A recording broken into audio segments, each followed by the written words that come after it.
लोग वहाँ भी ताने माने देने लगे कि तुम्हारा बाप के कहीं घर आया हो, अनाथ आश्रम में घर आए हो, तुम पुतला जरा करके अब काम करोगे हो। इस प्रकार से हमको ताना बुनाई। महाकुंभ में खोए बुजुर्ग को परिवार ने माना मृत, करने जा रहे थे श्राद्ध, फिर आई एक चमत्कारिक खबर। जी हाँ, ये वीडियो आपको भावुक कर देगी। जहां महाकुंभ मेले के दौरान एक बुजुर्ग अपने परिवार से बिछड़ गए। परिवार ने काफी खोजबीन की, काफी तलाश की, लेकिन सफलता हाथ नहीं लगी। बेटे पर गांव वालों ने यहाँ तक आरोप लगा दिया कि तुम अपने पिता को कहीं छोड़ आए हो और खोने का नाटक कर रहे हो। फिर जब परिजनों ने बुजुर्ग के श्राद्ध करने का फैसला लिया, तभी बुजुर्ग के काशी में होने की सूचना मिली, जिसके बाद परिवार काशी पहुंचा और बुजुर्ग को सही सलामत देखकर भावुक हो उठा। ये भावुक कर देने वाली खबर उत्तर प्रदेश की है, जहां महाकुंभ के दौरान संगम नोट से एक बुजुर्ग अपने परिवार से बिछड़ गए। पटना के रहने वाले 85 वर्षीय पिता को खोने के बाद बेटे, बहू और परिवार के लोग रोने बिलखने लगे। फिर भी हार नहीं मानी। वे अपने गांव रिश्तेदारों से पता करने के बाद दोबारा प्रयाग नगरी में बुजुर्ग की खोज शुरू की, लेकिन असफल हो गए। वहीं दूसरी तरफ काशी में समाज सेवी अमन कबीर को बीते 5 मार्च को एक कॉल आया कि सड़क पर एक बुजुर्ग पड़े हुए हैं, उनके पैर में चोट लगने के कारण वे चल नहीं पा रहे। अमन ने उन्हें अपने छाया कबीर की कुटिया में पनाह दी। इसके बाद उनके परिवार की खोज में जुट गए। बुजुर्ग ने अपना नाम गंगाधर मिश्रा बताया। गंगाधर ने बताया कि बीते 22 फरवरी को वह अपने परिवार के साथ स्नान कर रहे थे। उनका बेटा कपड़े धोने के लिए गया था, तभी भीड़ में वे गुम हो गए।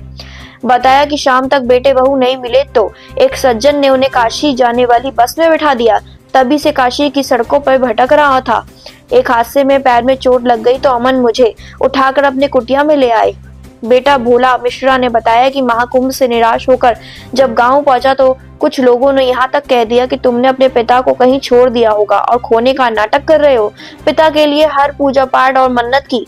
इसके बाद परिवार के लोग उनका श्राद्ध करने जा रहे थे, तभी गांव के मुखिया ने पिता के काशी होने की सूचना दी। भोला ने बताया कि मैं रात में ही काशी के लिए अपने परिवार के साथ रवाना हो गया। फोन पर बात करते करते अमन कबीर के घर पहुंचा तो पिता को सही सलामत देख मैं और मेरा परिवार की खुशी का ठिकाना नहीं रहा। अमन कबीर ने बताया कि परिवार शुक्रवार की भोर में तकरीबन 8 बजे छाया कबीर की कुटिया में पहुंचा। बुजुर्ग पिता को देखकर बेटा और उनका परिवार काफी भावुक हो उठा। क्या ये कौन है आपके? मेरे ये पिताजी हैं, हम इन्हें दादाजी भी कहते हैं।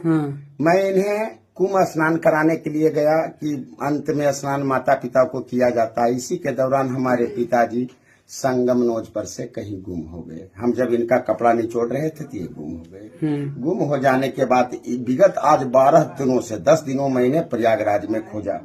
खोजने के बाद क्रम में निराश होकर के जब घर आया तो लोग वहाँ भी ताने माने देने लगे कि तुम्हारा बाप के कहीं घर आया हो, अनाथ आश्रम में घर आए हो, तुम पुतला जरा करके अब काम करोगे हो। इस प्रकार से हमको ताना बुनाई। बोले कि तो तुम्हारे बाप मर गए होंगे। हाँ, तुम्हारे पिता मर गया होगा, अंतिम चरण में तुम्हारा पापा 85 साल का है, ये मर गया होगा, मिलने की संभावना नहीं है।